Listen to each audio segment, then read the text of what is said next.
কিছু কিছু জিনিস আছে যা দেখলেই বানাতে ইচ্ছা করে। ঠিক তেমনি আমি আজকে আপনাদের একদম নরম তুলতুলে স্পঞ্জি বাটি কেক বানিয়ে দেখাবো।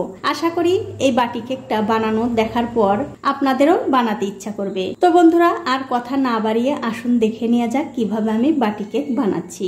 তো কেক বানানোর জন্য একটা মিক্সিং বলে নিয়ে নিচ্ছি 3টে ডিম, আর দিয়ে দিচ্ছি হাফ বাটি চিনির গুঁড়ো। আজকে কিন্তু বন্ধুরা আমি এই বাটিটা মেপেই আপনাদের কেকটা বানিয়ে দেখাবো।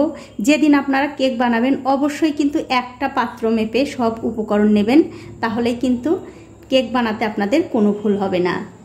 এই বাটিটা মেপেই কিন্তু আমি হাফ বাটির চিনির গুঁড়ো নিয়ে নিলাম। এবারে চিনির গুঁড়ো আর ডিমটা খুব ভালো করে মিশিয়ে নিতে হবে। চিনিটা আমি এই জন্য গুঁড়ো করে দিয়েছি, তাহলে খুব তাড়াতাড়ি মিশে যায়। দেখুন, প্রায় 5 থেকে 6 মিনিট সময় ধরে ডিম আর চিনিটা কিন্তু আমি খুব ভালো করে ফেটিয়ে নিয়েছি। এখন আমি ওই বাটিটা মেপেই হাফ বাটির একটুখানি কম দিয়ে দিচ্ছি সাদা তেল। এবারে তেলটাও এই ব্যাটারের সঙ্গে খুব ভালো করে মিশিয়ে নিতে হবে। তবে বন্ধুরা, এখানে একটা কথা অবশ্যই আপনারা মনে রাখবেন, কেক বানানোর সময় এই ব্যাটারটা যত ভালো করে ফেটাবেন কেক কিন্তু ততই ফুলবে। দেখুন, তেলটা কিন্তু আমি খুব ভালো করে মিশিয়ে নিয়েছি।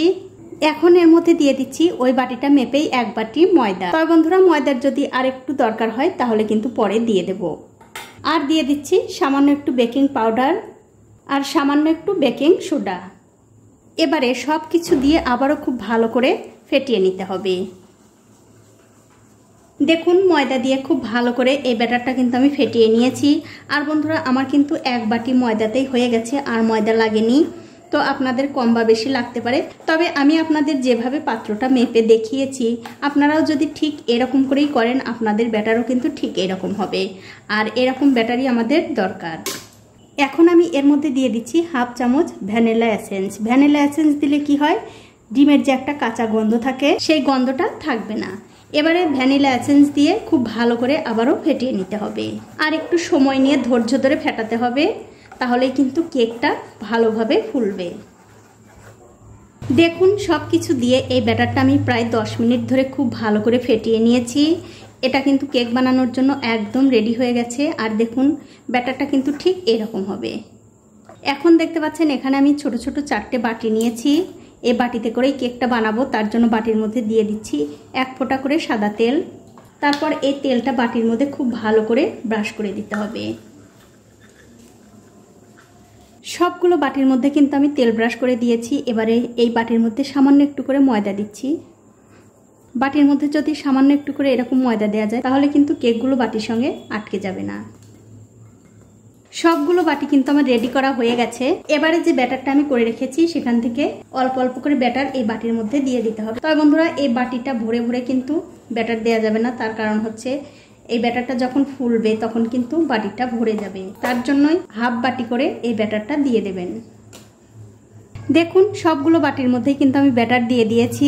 এখন আমি এর ওপর দিয়ে দিচ্ছি কিছু টুটি ফুটি। এই টুটি ফুটি দিলে কেকগুলো দেখতে ভালো লাগবে, তার জন্য দিয়ে দিলাম।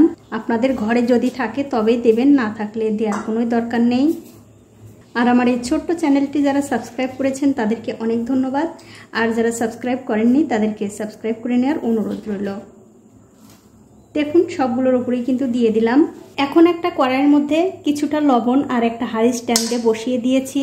এবার একটা ঢাকা দিয়ে গ্যাসের ফ্লেমটা বাড়িয়ে দিয়ে 5 মিনিট আগে এই কড়াইটা খুব ভালো করে গরম করে নিতে হবে। 5 মিনিট এই কড়াইটা কিন্তু আমি খুব ভালো করে গরম করে নিয়েছি। এবারে ঢাকাটা তুলে নিচ্ছি।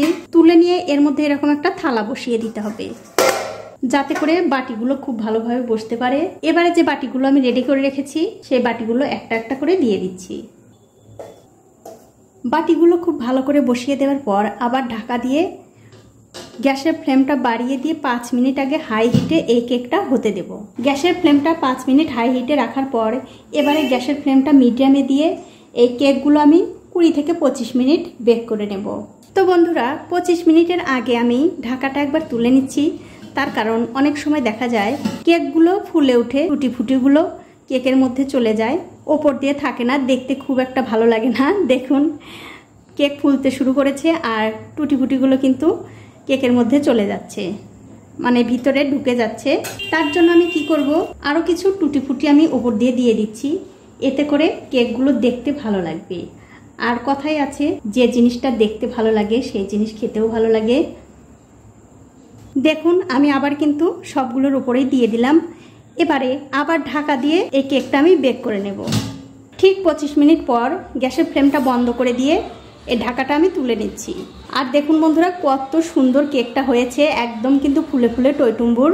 এখন আমি একটা কাঠি এই কেকের মধ্যে দিয়ে দেখছি, যদি এই কাঠিটা পরিষ্কার বের হয় তাহলে বুঝতে হবে কেকটা ঠিকঠাক হয়েছে। দেখুন কাঠি কিন্তু পরিষ্কার বেরিয়েছে, তার মানে এই কেকটা ঠিকঠাক হয়ে গেছে।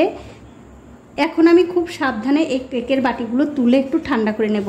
আর বন্ধুরা এই কেকগুলো হতে কিন্তু আমার 25 মিনিটের বেশি সময় লেগেছে, মানে 30 থেকে 35 মিনিট সময় লেগেছে। আপনাদেরও কিন্তু কম বেশি সময় লাগতে পারে। তো এই দেখুন বন্ধুরা আমি কিন্তু কেকগুলো খুব ভালো করে ঠান্ডা করে নিয়েছি। এখন আমি এই বাটি থেকে কেকগুলো বের করে নেব। তার জন্য এরকম একটা চামচের পেছন দিয়ে আগে একটু ছাড়িয়ে নিচ্ছি, এতে করে কেকটা খুব সুন্দরভাবে উঠে আসবে। দেখুন কত সুন্দর হয়েছে কেকটা, নিচের দিকটাও কিন্তু কত সুন্দর, একটুও কিন্তু পড়েনি। আর দেখতেই পাচ্ছেন একদম কিন্তু নরম তুলতুলে। যে কোনো দিন এই কেক বানাননি সেও কিন্তু বানাতে পারবেন। তো একই রকম করে আমি সবগুলো কেকই এই বাটি থেকে বের করে নেব। দেখুন সবগুলো কেক কিন্তু এত সুন্দরভাবে উঠে আসবে। তো বন্ধুরা সবগুলো কেক কিন্তু আমি বাটি থেকে বের করে নিয়েছি। এবারে একটা কেক আপনাদের ভেঙেও দেখাচ্ছি, কতটা সুন্দর দেখুন, ভেতরটা কত সুন্দর জালি জালি হয়েছে। আর এরকম কেক খেতেই কিন্তু বেশি ভালো লাগে।